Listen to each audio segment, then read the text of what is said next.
What is up, everybody? Welcome back to another video from the Mathnasium.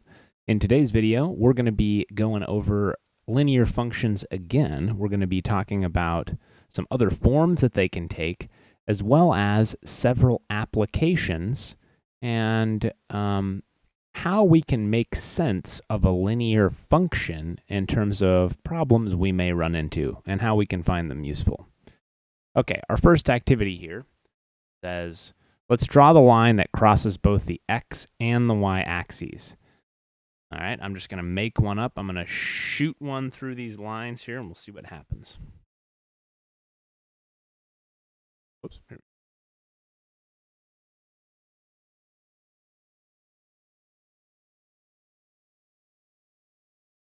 All right, we got a line. We got a line, folks. Here we go. All right, first of all, what's the x-intercept? The x-intercept of this line is where it crosses the x-axis, right? Here's our x-axis. The x-intercept is where it crosses what looks to be about, in this case, 8. So x-intercept. X-intercept in this case looks like it's about 8, okay? It's really a point, though. It's point 8, 0, and that's important to remember, okay? So we'll say this is 8, 0. What's the y-intercept? What's our y-intercept? Y-intercept looks to be 3. Crosses the y-axis right there at 3, or in this case, the point. Now, there's one thing that's to be said. There are many lines a line could potentially cross anywhere on the x-axis and anywhere on the y-axis. That's possible. But first, let's think about the x-intercept. If it could cross anywhere, what do all of these points have in common? If I come down here,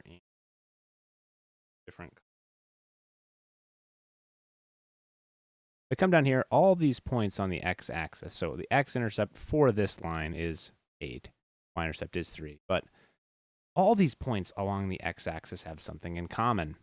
All of these points have the y value of 0. It doesn't matter where you are on the x-axis, all those points have the y value 0. And so we know that the x-intercept, no matter where it is always going to have the y value.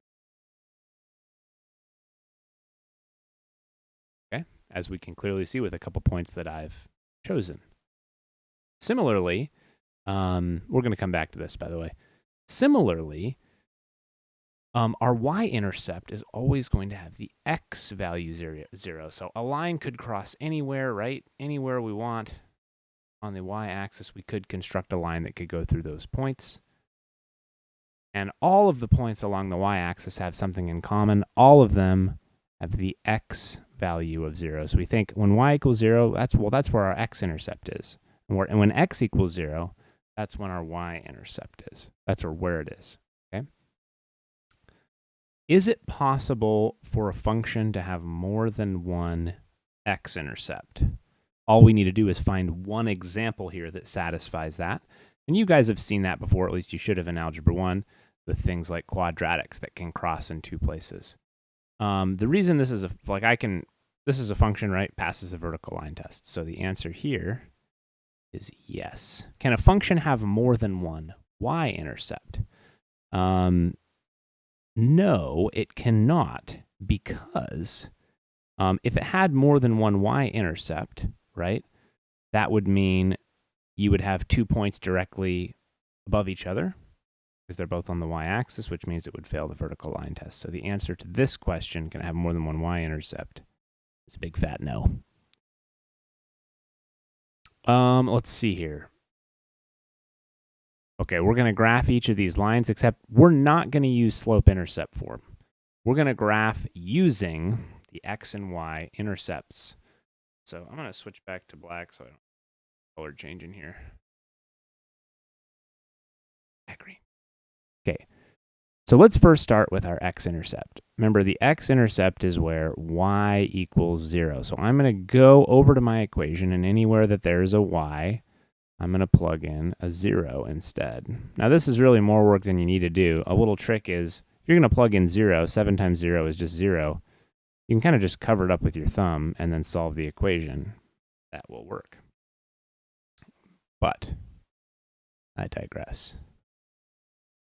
2x equals 28, so x equals 14. So 14 is our x-intercept. So our line is going to cross the x-axis at 14. Now, this only goes to 7, so I can count by 2s.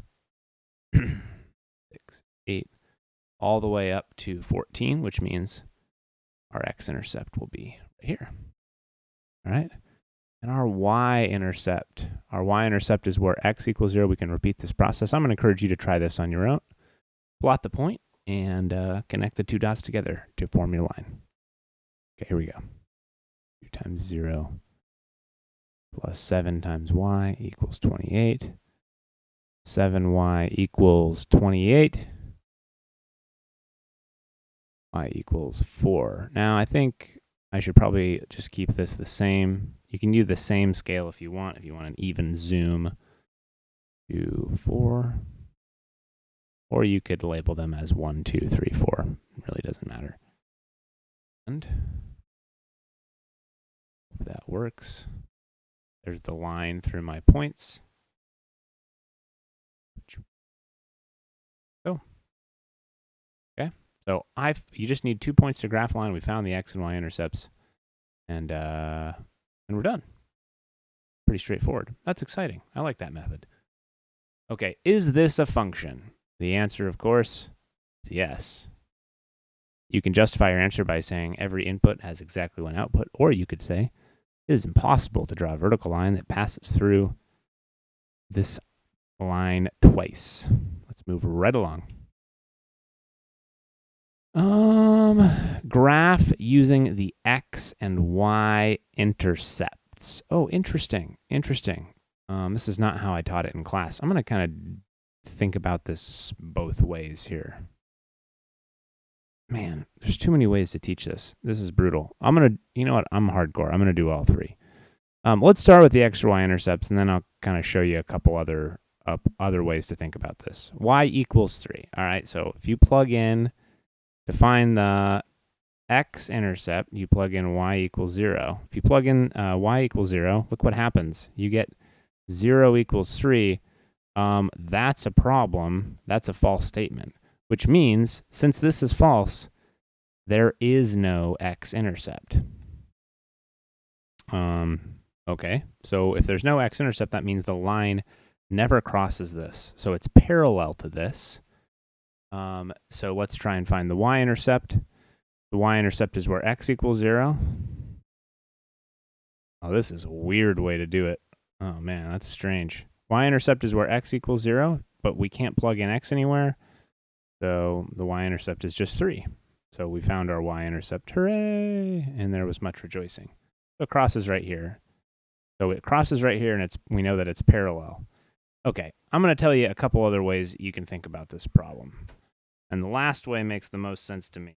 I think I'm just going to roll with that for the rest of this, because anyway. Check this out. Here's way number 2 you can think about this problem. Way number 2 is you can say this is in slope-intercept form. Y equals mx plus b. We just have to identify what the slope is, and we have to identify what the y-intercept is. Well, the slope is always the coefficient of the x term, and since there's no x term here, the slope is 0. We can write this as y equals 0 x plus b, and it remains the same question. Okay? Or it remains the same, not plus Slagle. It's amateur hour. Y equals 0x plus 3, excuse me. So b is 3. So this is a line that has slope 0 or is completely horizontal that crosses at 3. Well, guess what? There's only one way that's possible. That's when it looks like this. Okay? Of course, I'm going to draw it better. Okay, and the third way, which I think is the best way to think about this, is this line y equals 3. It describes all the points with the y value 3. So all we have to do is list 2 points with the y value 3, 2 comma 3, and negative 4 comma 3, and connect them, and we have our line. 2 comma 3, -4, 3. Bingo.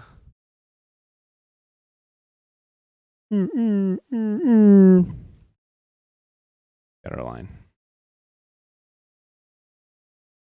Great. All three methods work. Do the one that makes the most sense to you. I think number 3 makes the most sense. All the points with the y value 3. Yeah, you can pick any point on this line. It's got the y value 3. Let's go to the next one. In this case, there's no y, right? Technically, it says using x and y intercepts. It's weird. That's weird. I'm gonna solve this for x. I'm breaking the rules. Okay, solving this for x. If we divide both sides by -4, we'll end up with x equals -3. How do we graph this? This describes a set of points. It describes all the points with the x value -3. It would be like -3, 5, and -3, -1, -3, 5, -3, -1. Uh-oh. Huh. This forms a vertical line. Cool. All right. Great. Now, if you had tried to put this in slope-intercept form, that would be solving for y. There is no y, which would explain why we can't put it in slope-intercept form, because the slope is not defined. In this case, it's a vertical line. The slope is undefined. If you try and find x and y intercepts by plugging in 0, you're going to get you plug in 0 for y. Sorry, when you plug in 0 for x, you're going to get that there's no solution. It never crosses the y-axis. Cool. Let's move on. Oh, sorry. Is this a function? We didn't answer that question. Yes, this is a function. Passes the vertical line test. We cannot draw a vertical line that passes through it twice. Is this a function? No. No, this is not a function, because we can draw a vertical line that passes through it many, many, many times. Vertical line that is itself. Great. Okay. These two lines are parallel. What can you tell about their slopes? Well, if they're parallel, they're never going to touch. They're equidistant from one another. And so if they're equidistant and never touch, they must be going up at the same rate. So two lines that are parallel have the same slope. If you want them to be parallel and different, they should have the same slope and a different y-intercept. Okay. Now, I really encourage you guys, to pull up Desmos here. Let me see if I can pull this off. All right, here we have, I've graphed a line in Desmos, y equals 2x minus 5. Now, I can pick any other line with the slope 2, and that line will not cross. That line is not going to cross this red line. No matter how far I zoom out, those lines are never going to touch each other because they have the same slope. It doesn't matter what this y-intercept is. It's not going to affect anything, okay? My question is, can you make a line that is perpendicular to this? That's the next task, right? It's asking us, these two lines are perpendicular. They're different lines than I've selected. Let's see if we can kind of explore what you have to do to make two lines perpendicular. All right, so I'm going to say we'll start off with 2x plus 3 or whatever. Now, I want to make the green line and the red line perpendicular. So you might say, well, I need to make my slope negative. So you might say, let's make this, instead of positive 2, let's make it negative 2. Now, I need it to be a little bit less negative than that. How about negative 1? Still, this angle is just a little bit, too big. It's bigger than this angle here. It has to be less than that. How about, and you can repeat this process. You can just keep guessing, negative 0.8, so on and so forth. We're getting closer, but we're not quite there. We're not quite at 90 degrees. And there's this feature in Desmos where you can add a slider. You just type in a variable for the slope, and then you can start sliding around where you be. So if we start at, let's say 2, we can kind of slide now. When does it start to look perpendicular? That looks, well, no.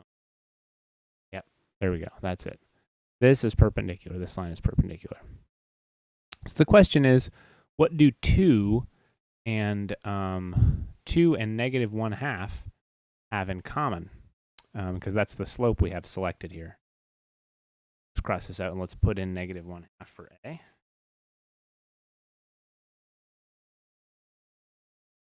All right, let's go back to our presentation. Great. So what do we know about their slopes? Well, I know that the slope of my line,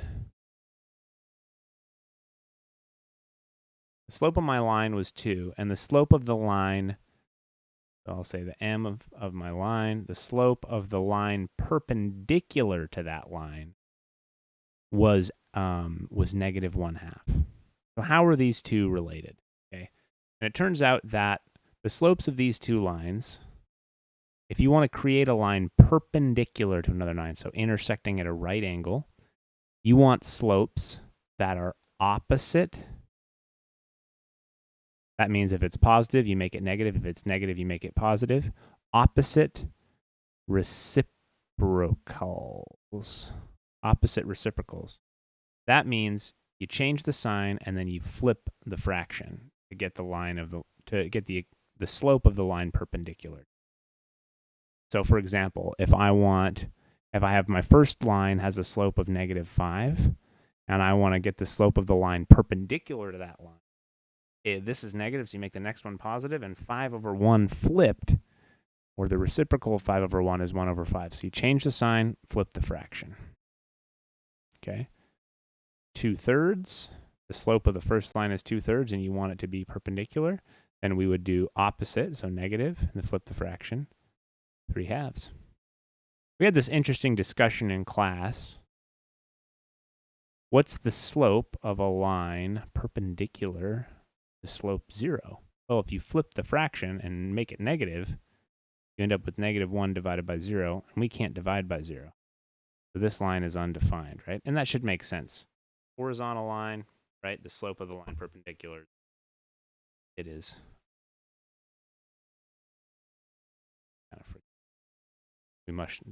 The example that must not be still used.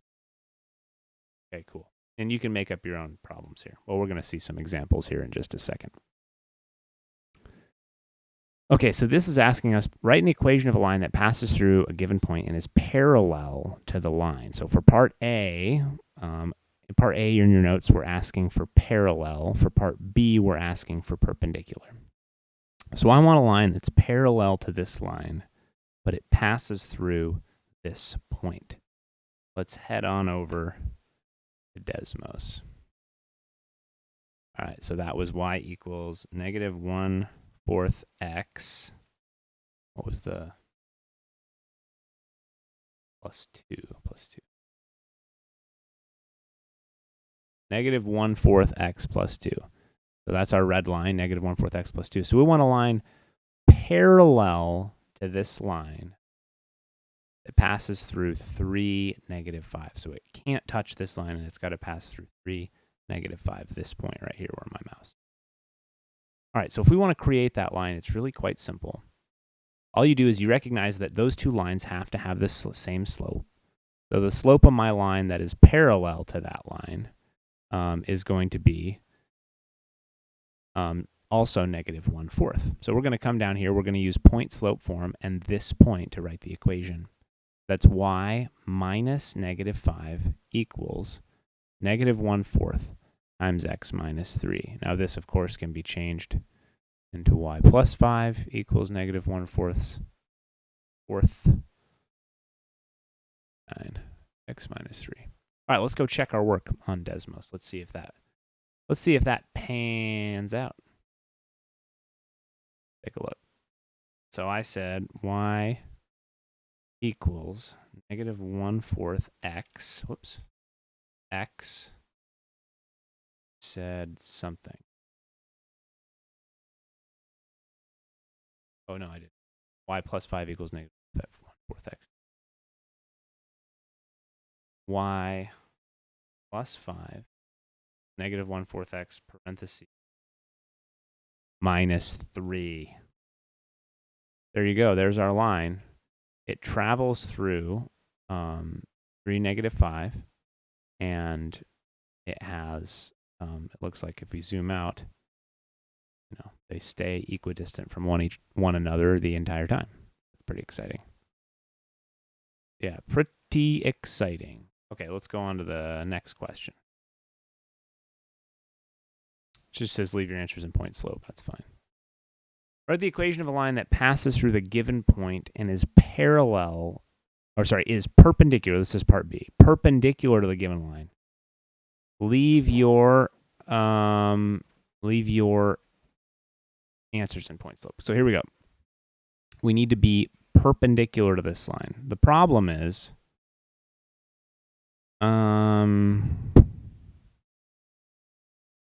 we don't know what the slope is. So to find the slope of the line, we're going to put it into slope-intercept form. Now to do that, we have to solve for y. So we got to get the y term by itself, which means I'm going to move x to the other side. You end up with 3y minus x plus 12. Remember, when you move a term to the other side, make sure you change the sign. We're going to divide both sides by 3. You end up here with negative 1 divided by 3 is negative 1/3 x, and 12 divided by 3 plus 4. There we have it. All right. Fantastic. So the slope of this line, the first line, is negative 1/3. I need to find the equation of a line that passes through this point and is perpendicular to this. So the slope of my line perpendicular to this line is going to be 3. It's going to be the opposite reciprocal of what I was given. So then we do y minus negative 6 is really y plus 6 equals, our slope is 3 using point slope form, times x plus 2. My final answer, and those are perpendicular. Wonderful. Fantastico. This is looking good. Looking good. And you guys, you can check that pretty quickly. Desmos. All right, so now we're going to go over some of these word problems. We're going to talk about what you can do to make sense of these problems and why they're useful. All right. So the linear function y equals negative 0.52x plus 24.7 models the percentage of U.S. adults who smoked cigarettes, y, X years after 1997. So let's get a little picture of what's going on here. Okay, so here's what we got going on. Here is our variable x. Here is our variable y. X is measuring years after 1997.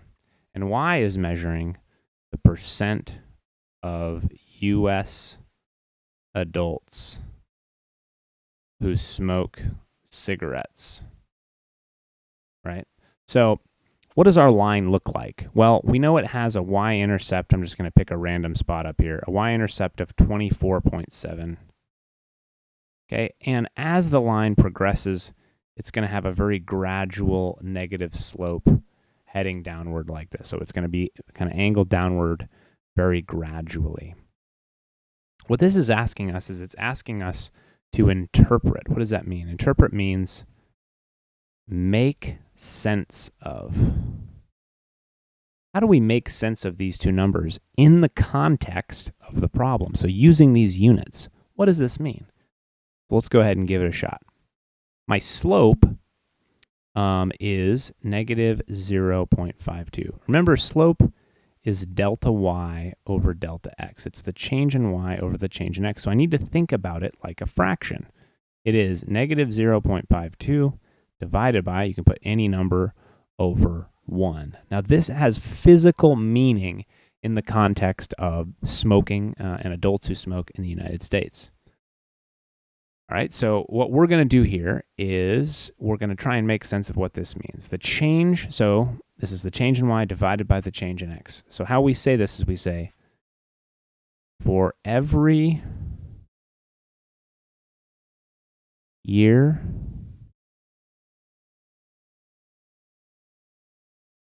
that passes. So we're looking in the, we start by explaining the x change. So for every year that passes in the x direction, what happens to our line? For every year that passes, the percent of U.S. adults that smoke, I'm going to say cigs, smoke cigs, decreases by 0.52%. Okay? Oh, I already said percent. Well, whatever. Okay, for every year that passes, the percent of U.S. adults that smoke cigarettes decreases by 0.52%. This is what it means. And I got decreases from this negative value here.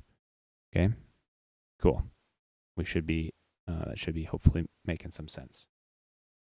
Okay, and then B, let's take a look at B. B is our y-intercept. What does 24.7 mean in the context of this problem? Okay, so 24.7 is when 0 years have passed after 1997. So what does this mean in the context of this problem, right? It's right here at this point. X is 0. It's when no years have passed. So what this means is in 1997, or at the end of 1997, in this case, 24.7% of U.S. adults smoked cigarettes. That's what it means. So these numbers in our equation have physical meaning in the context of our problem, and that is exciting. At least it should be. Really cool. If we can collect data and we can fit a line to our data, we can say something pretty powerful about that.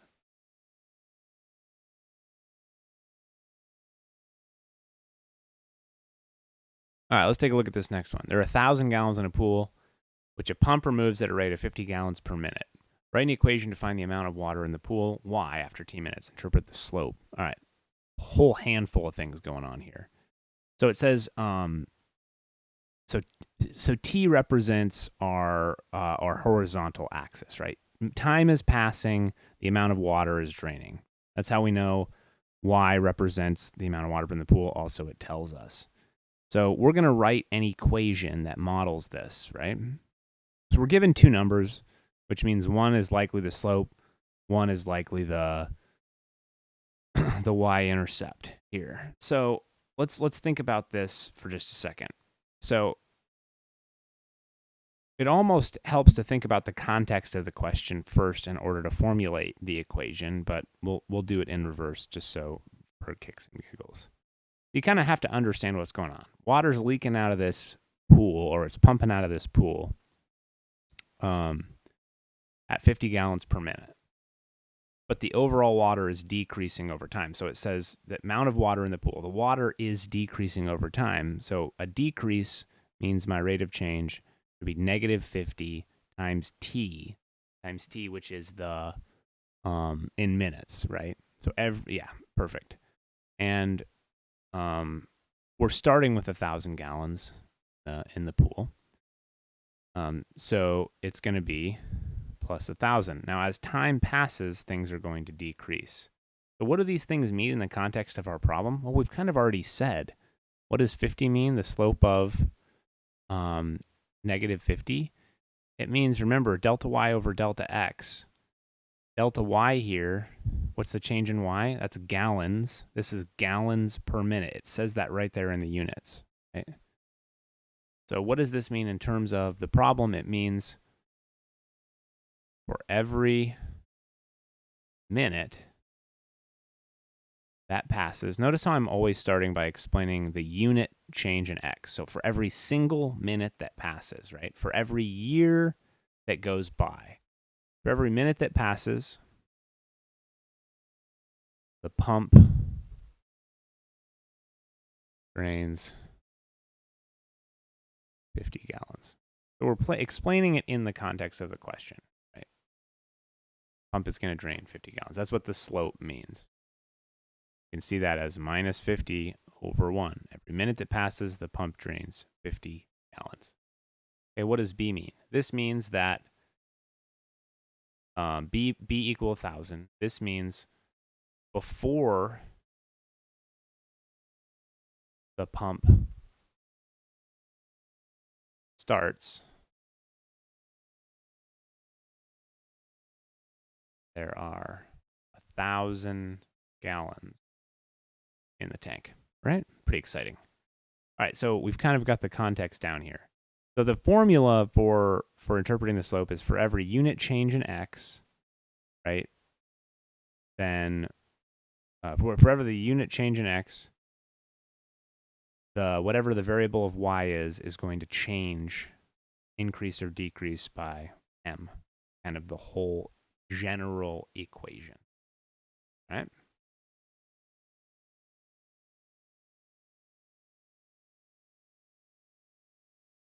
Okay. Says the manager of a furniture factory finds that it costs $2,200 to produce 100 chairs a day and $4,800 to produce 300 chairs in one. Express the cost y as a function in the number of chairs produced, x. Assume the relationship is linear. Interpret the slope, y-intercept, in the context of this question. So what we're given here is we're given two variables that are related in some way: the cost to produce and the number of chairs produced. And it says that number of chairs is x, cost is y. So we have two data points, and those two data points can be used to calculate our line. So that's what we're going to do because we've done that before. So we know, for example, that so x is number of chairs. So we know that when you produce 100 chairs, so it's going in the x slot because it says that number of chairs is x, it's going to cost $2,200 to do that.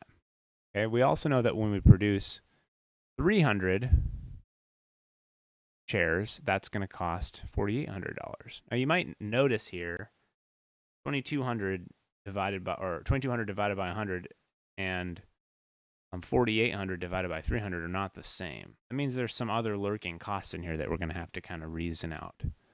Okay, so we have the 2 points. If we want to write the equation of this line or the equation of this function, we're going to have to first find the slope. So let's do that. Slope is the change in y over the change in x. So I'm going to do 0.2, 0.1. This should be 4,800, y2 minus y1, over x2 minus x1. x2. Cool. All right, so let's go ahead and crunch the numbers. See what we end up with here. 4,800 minus 2,200 is 2,600 divided by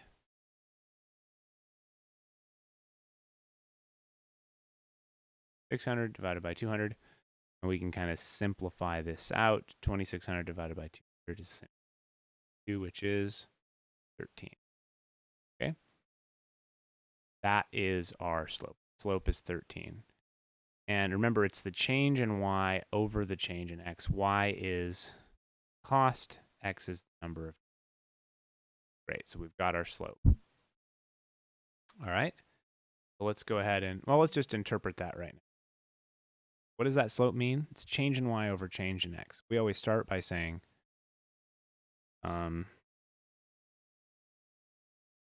what's the units of x? Start with that first.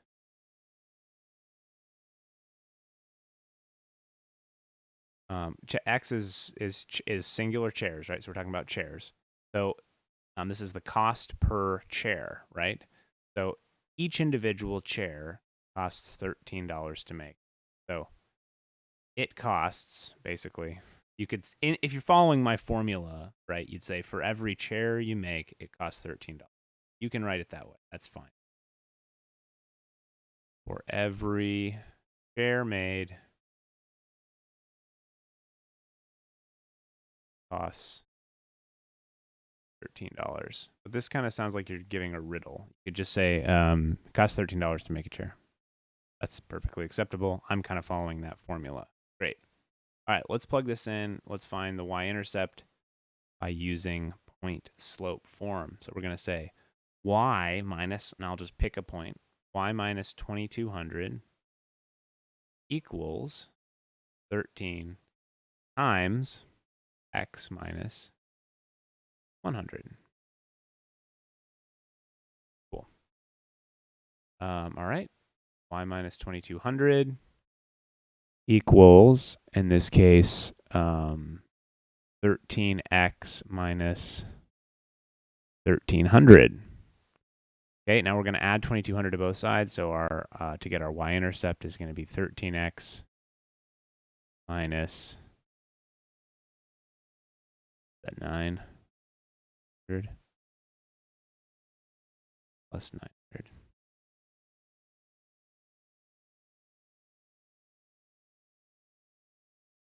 Okay, cool. All right, so what does my y-intercept mean? So we've got our model. Now we have to interpret our y-intercept. What does that mean? That means if, okay, y-intercept, that's where it crosses the x-axis. Or sorry, y-intercept where it crosses the y-axis where x equals 0, right? So if, with x equals 0, this is the number of chairs made. If x equals 0, if no chairs are made,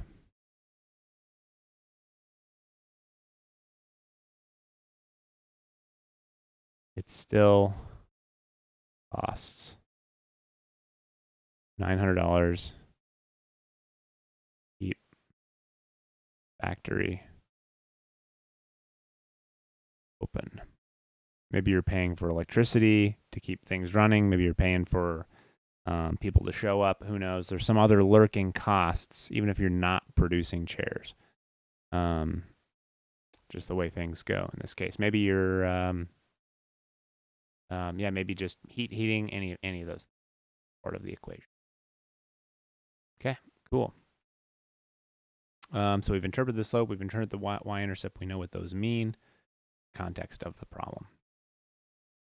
Okay, so the next question is, how much would it cost to produce 1,000 chairs in a day? Well, we have this beautiful model, right? We know how much it costs to produce 100 and how much it costs to produce 300. And no, you can't just multiply this by 10 because of this overhead cost here that we have. Okay, so how much does it cost to produce 1,000 chairs in a day? Well, we have to plug this into our equation.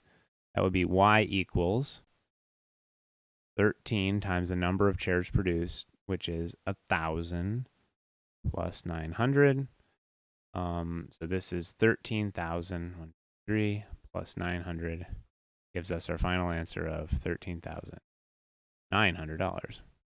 It would cost $13,900 to produce 1,000 chairs in a day. We're using our model that we've created. We can collect this data, create a model, and then use that model to make predictions. So, hope you liked the video, and we can do more content like this in the future. One thing that I might just add for the hardcores at the end is kind of that formula for interpreting the slope and the y-intercept. I'm just going to put that here above Batman, if you guys don't mind. So for interpreting the slope, the formula is for every something along the lines of unit increase of x in context. For every unit increase of x in context, comma, we could observe or likely to observe, will observe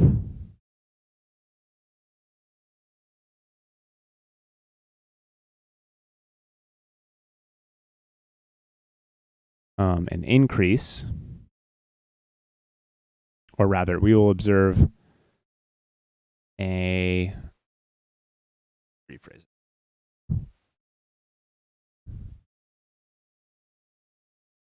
I'll just do it like this. y in context, so whatever the variables are, will increase / decrease depending on the sign of m, right? Y will increase or decrease. That's if m is greater than 0, m is less than 0, by m. All of these all of the things that I've done, the interpretations of m have followed that pattern, right? For every chair made, right? For each chair you make, it's going to cost you an additional $13. That's what this says. For every chair made, it's going to cost you, right? Increase the cost. You don't have to say increase the cost. That's just a general, like talk like a normal human being. It's going to cost you the slope, in that case, $13, right? So there's the interpretation of M. What's the interpretation of B in general? In general, B is when it's really just when x equals 0 in context happens. So whatever x equals 0 means in context, right? Whether that's time, whether that's number of chairs produced, when there are no chairs produced, when it is 1997, okay? When x equals 0 happens, right, y will be b, the y-intercept, whatever the value of b is. Okay, that's it from me and from the Mathnasium. Thanks for watching. This was a lot of fun. Oh, yeah.